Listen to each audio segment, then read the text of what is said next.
Dans ce journal, la 10e réunion de la commission tripartite Burkina-Mali au commissariat des Nations Unies pour les réfugiés. La rencontre ouverte hier va permettre aux experts de passer en revue l'accord sur le rapatriement des réfugiés maliens vivant au Burkina, accord signé en 2015. Dans la commune de Komsilga, affaire des 71 ménages logés sur 20 000 mètres carrés de terre menacés de déguerpissement par le propriétaire terrien. L'affaire est en effet assez ambiguë et la mairie, qui se reconnaît fautive, a tenté de trouver donc une issue favorable pour toutes les parties. Bonjour à tous et bienvenue dans ce journal. À la présidence, le directeur général du Fonds africain de garantie de coopération économique FAGAS a été reçu hier par le chef de l'État. L'invité est allé prendre connaissance des orientations du président du Faso sur la feuille de route du FAGAS justement pour les 5 années à venir.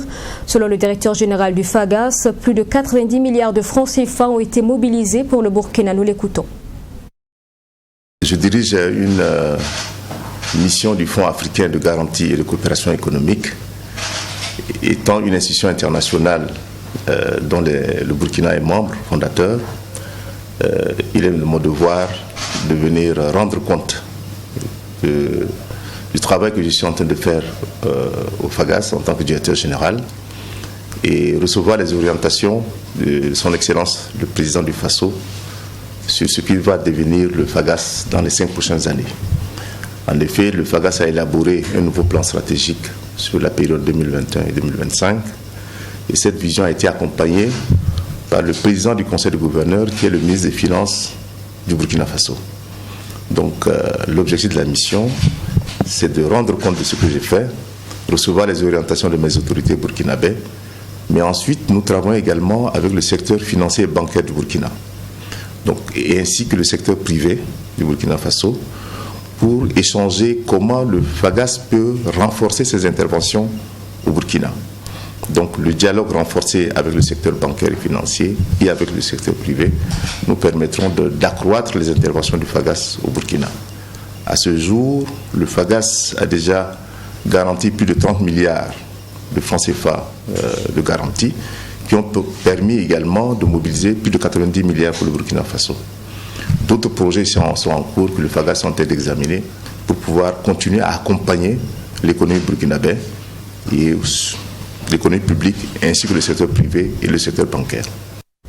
Une autre audience à Kosiam ce mercredi a permis au président du Faso de recevoir le rapport d'activité 2020 de l'Académie nationale des sciences, des arts et des lettres du Burkina. Selon le président de cette académie, Dr Paco Sérémé, qui a remis le document au président du Faso, donc les grandes actions entreprises par l'institution dans le cadre de la promotion des sciences, des arts et des lettres sont exposées justement dans ce document.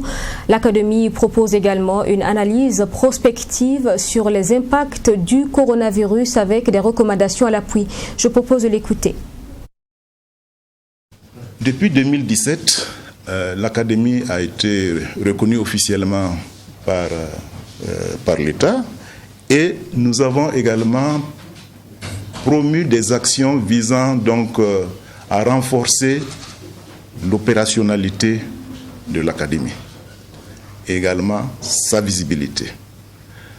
Donc, à côté donc de ces visions qui nous ont un peu guidés, nous avons pu produire un certain nombre de résultats en lien donc avec cette vision, et ces résultats ont porté sur des recommandations que nous avons faites sur la prise en compte de la Covid-19 dans notre pays.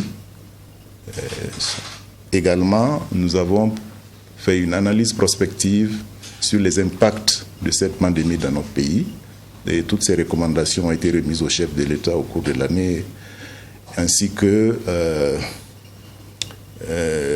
d'autres institutions de notre pays.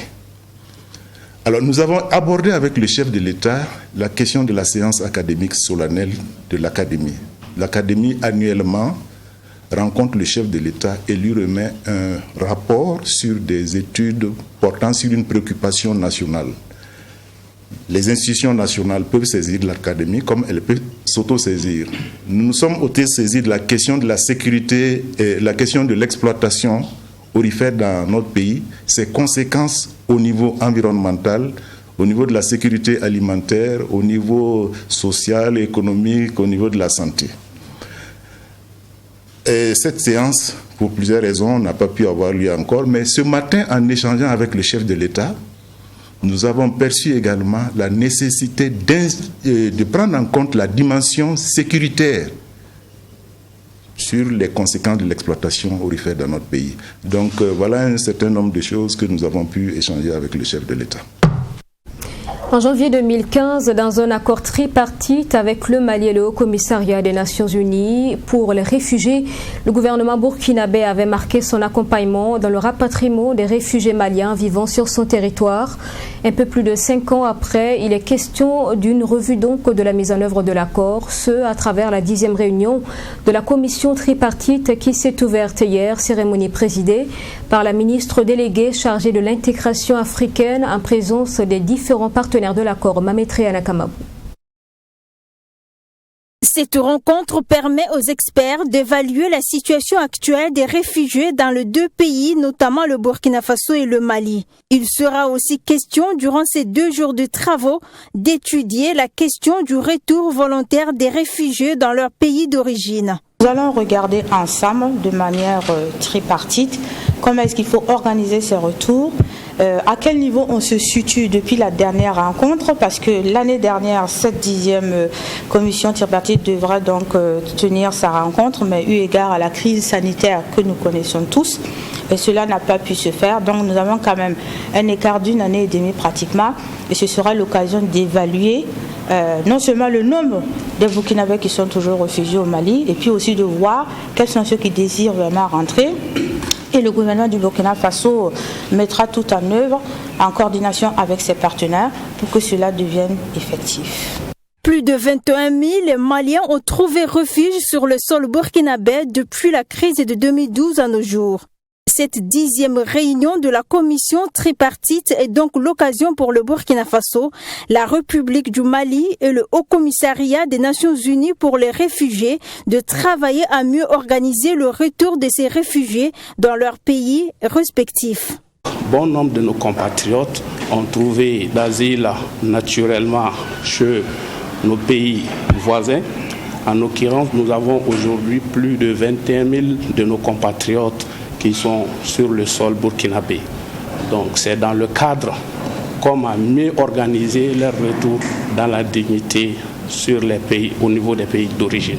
Conformément à son rôle de protéger les réfugiés, le représentant du HCR au Burkina Faso a exhorté les gouvernements burkinabés et maliens à rechercher des solutions durables, aussi bien pour les réfugiés burkinabés que maliens. On a une expertise technique de par le mandat qui nous est consacré. Et donc, avec cette expertise, comment on facilite les discussions entre les autorités, le gouvernement, les gouvernements du Mali et du Burkina Faso. C'est cela le rôle vraiment de supervision et d'encadrement et donc d'apport de conseils techniques pour être sûr que le droit au retour soit exercé dans les conditions et conformément donc aux principes qui sont consacrés dans le droit international sur les réfugiés. Au sortir de cette rencontre, des recommandations seront formulées. Le Haut-Commissariat des Nations Unies pour les réfugiés, HCR, veillera au respect des engagements en faveur des réfugiés. En question dans ce journal, cette incompréhension dans la gestion foncière de la mairie à Tengango, dans la commune de Koumsiliga. La mairie s'avoue responsable de la menace de déguerpissement qui pèse sur 71 ménages occupant la terre 20 000 m² d'un particulier qui attend de disposer de son espace. Les populations installées depuis 2009 ont manifesté leur mécontentement ces derniers jours et la mairie tente de trouver les meilleures alternatives pour dénouer la situation. Elle était face à la presse hier, le compte rendu avec Abdourahmane. Dans le conflit foncier qui oppose M. Tamboura à la mairie de Komsilga, le maire Issouf Nikema reconnaît que la mairie a causé du tort à ce propriétaire. Le terrain de ce dernier, d'une superficie de 20 000 m², a été attribué à 71 ménages dans les années 2009. Pour réparer ce dommage, la mairie a entrepris des démarches afin de trouver un arrangement et préserver les intérêts des 71 ménages selon le maire de Komsilga. L'attribution d'un terrain destiné à un lieu de culte, dans la section 982, lot 20, parcelle 00 d'une superficie de 1300 m². Attribution d'une réserve foncière, toujours dans la section 982, lot 5, parcelle 3, d'une superficie de 2600 m². Attribution d'une réserve foncière à Thierry-Orin, d'une superficie de 2000 m² environ. Et une attribution de 4 zones commerciales à Thierry-Orin d'une superficie d'environ 375 m² chacune, soit plus de 1500 m². À l'issue de cette proposition, le maire avait rassuré les ménages concernés qu'un compromis a été trouvé avec M. Tamboura. Malheureusement, ce dernier, par voie judiciaire, tient à déguerpir les habitants de la zone, chose qui a poussé le maire à entreprendre d'autres démarches. J'ai adressé une lettre à M. le ministre des Finances du 28 juin 2021 dans le but de l'informer des projets d'attribution portant sur les réserves foncières et faire prendre les éventuelles mesures conservatoires sur les domaines concernés.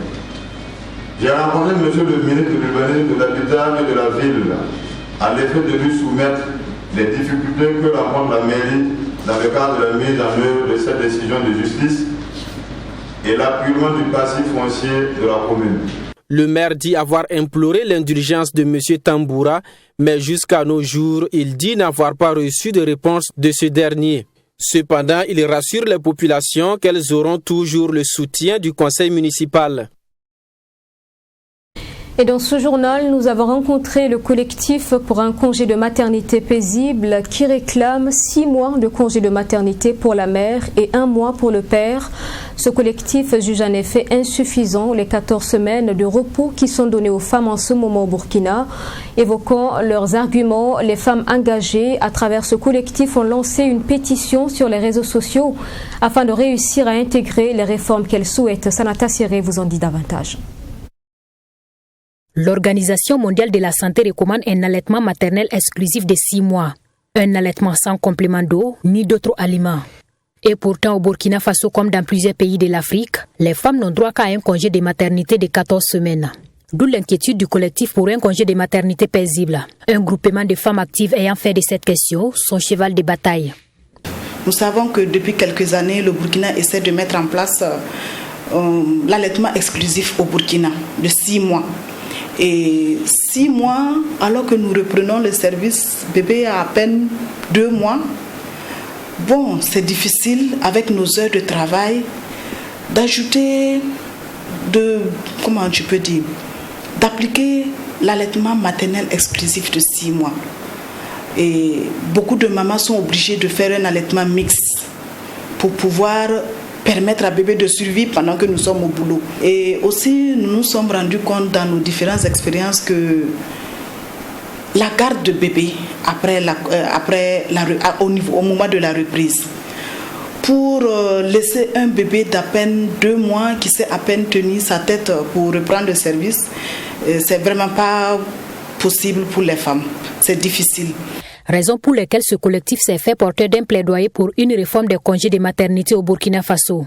Il a même lancé une pétition sur les réseaux sociaux pour plus d'adhésion à sa cause qu'il juge noble. Une pétition qui regroupe 3 points essentiels. Le premier point, c'est de permettre à la femme dont la santé le permet, l'évolution de la grossesse le permet, d'aller en congé de maternité le plus tard possible, quitte même à aller le jour de l'accouchement, pour pouvoir bénéficier de 14 semaines totales avec son bébé. Et on se séparera du bébé pour la reprise lorsqu'il aura déjà 3 mois et demi, ce qui est moins douloureux que quand bébé a 2 mois. Et la deuxième proposition, c'est de permettre une flexibilité dans cette durée du congé de maternité. Il faut noter qu'actuellement, les distances font qu'il est impossible parfois de rentrer à la maison, assurer un allaitement et revenir au service. Et en troisième proposition, c'est de permettre aux hommes qui veulent s'impliquer dans la gestion de leur bébé. On demande de leur permettre, en plus des 3 jours de congé de paternité, de pouvoir prendre 4 semaines de plus pour être aux côtés de maman et de bébé, pour pouvoir aussi faire facilement les dossiers administratifs. Pour atteindre ces objectifs, le collectif pour un congé de maternité paisible s'est compté sur la bonne volonté des organismes internationaux, du secteur privé et du gouvernement burkinabé. Nous proposons un accompagnement de l'État qui est le mieux placé de pouvoir prélever les impôts, parce que nous pensons pouvoir faire des économies dans le système de soins des enfants de 0 à 5 ans. Parce que qui dit un enfant allaité exclusivement dit un enfant en bonne santé, donc moins de risques de maladie, moins de consultations, moins d'achat de médicaments.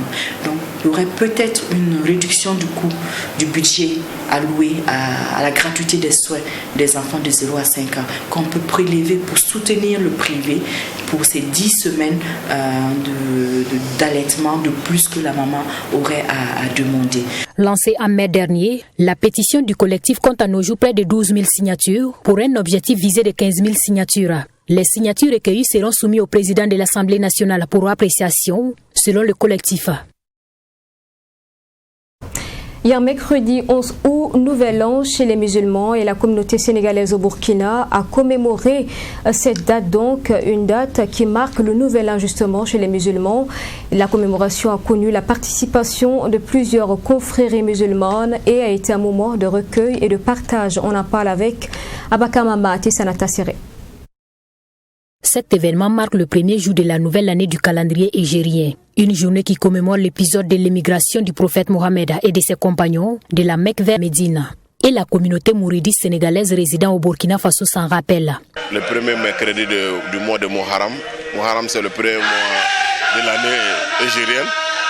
À travers des lectures de Coran et de Khassaïd. Les Khassaïd, ce sont les écrits de Cheikh Ahmadou Bamba, où il glorifie le Seigneur, où il prie sur le prophète et où il fait des doigts, comme on le dit ici.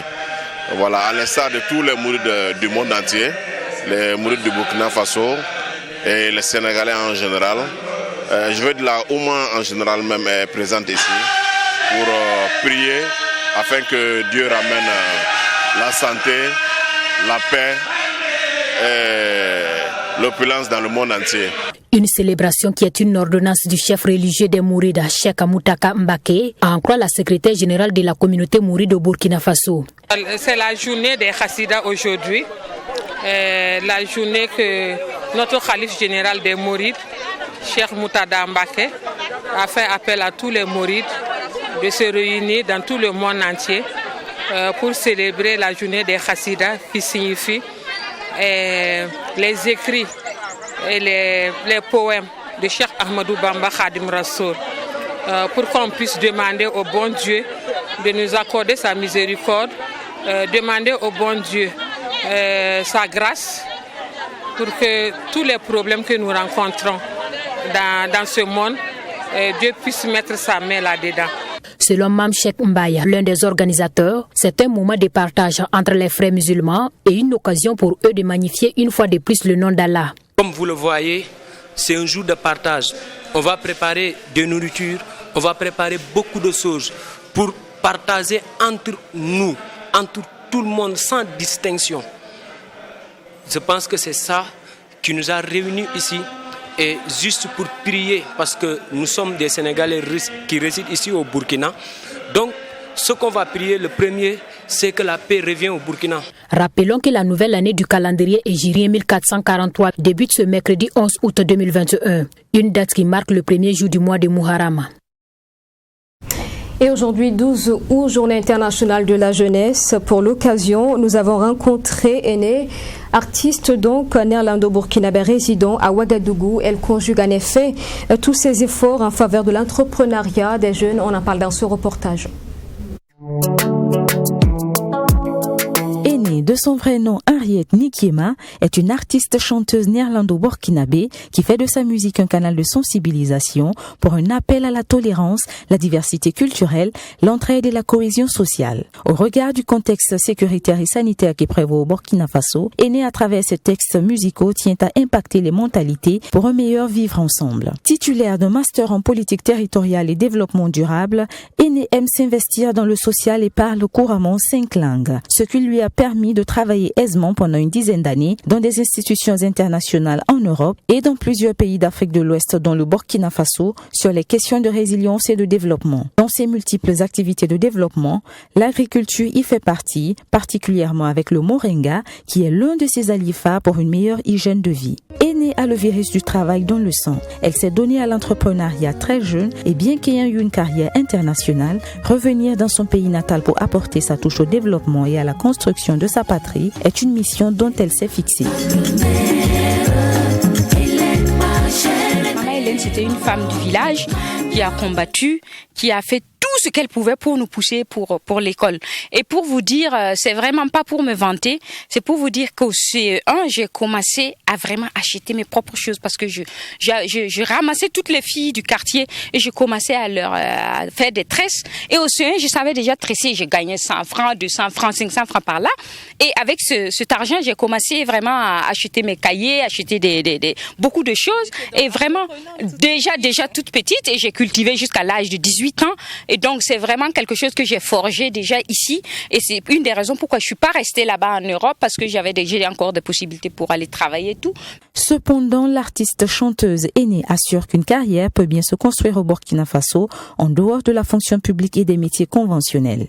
Je pense que la force avec laquelle on devrait vraiment mettre l'accent sur ce point devait être encore plus travaillée, devait être encore plus poussée, devait être encore plus médiatisée pour apprendre aux jeunes que quand on a fini l'école, quand on a le diplôme, il y a beaucoup d'autres possibilités qui puissent vous propulser dans une vie meilleure, dans une vie formidable, plus que le travail dans le bureau. De la musique aux actions sociales et humanitaires, Aînée ne s'arrête pas. Elle s'est lancée dans l'élevage qui est une de ses passions, lui permettant d'offrir des emplois et de donner en même temps l'exemple aux jeunes. Je suis en train d'essayer d'avoir des gens autour de moi, de faire des créations d'emplois. Donc il y a des possibilités et je pense que ça peut être aussi un exemple pour beaucoup de monde, des exemples aussi pour pouvoir se dire je n'ai pas de travail aujourd'hui, je ne sais pas ce que je vais faire, mais il y a des petites choses que nous pouvons faire dans la vie qui peuvent vraiment contribuer à améliorer la vie de tout un chacun. Dans la ferme de Aînée, les jeunes de tout niveau sont les bienvenus. Le travail fait l'homme, dit-on, et il n'y a pas de saut métier. Vaut mieux être actif qu'au chômage. L'un des assistants de Aînée l'a bien compris et travaille à cœur joie avec elle. Bon, et tout récemment que je viens d'avoir mon bac agricole, voilà, comme le Burkina aussi c'est un pays comme on l'entend, l'emploi est difficile. Voilà, et puis j'ai préféré être sur le terrain pour mieux apprendre, voilà, pour l'insertion professionnelle, quoi. Voilà, c'est une passion pour moi, associée à l'agriculture. Voilà, ça me fait vivre, quoi. L'insertion socio-professionnelle des jeunes est une réelle préoccupation chez Aînée. Pour ce faire, elle lance un appel au gouvernement dans ce sens. Ce que moi j'aurais voulu avoir, c'est aussi un cri de cœur de pouvoir essayer que même les gens qui sortent de l'université, que même les gens qui sortent des grandes écoles, de pouvoir avoir que le gouvernement vote un petit budget et que les gens de donner la possibilité, de donner l'espace, ceux qui veulent vraiment travailler, de pouvoir et aussi créer au sein de pourquoi pas au ministère de l'Agriculture, une cellule peut-être qu'il y a déjà, dont je suis pas au courant, une cellule qui puisse suivre ces gens-là pour pouvoir leur donner un tout petit budget, ne serait-ce que 0,5% de quelque chose, de pouvoir aider les jeunes à pouvoir s'installer et ne pas penser seulement que c'est aller s'installer au bureau qui peut faire la vie de quelqu'un. Une artiste aux multiples tâches qui reste convaincue que le développement d'un pays passe également par des initiatives personnelles qui devraient être de plus en plus développées chez les jeunes au Burkina Faso. Une découverte qui vous a été proposée par Mariango et Béranger Zambelongo. Dépose ton arme, c'est le premier single dédicacé des pensionnaires de l'association Manganoma pour la protection des orphelins en Pau. L'association apporte ainsi sa contribution dans la lutte contre le terrorisme. Elle espère en effet que les mots dans son titre touchent l'ennemi afin qu'il arrête de tuer son prochain. Ami Valiant et Samira Ouedraogo. S'il te plaît, dépose.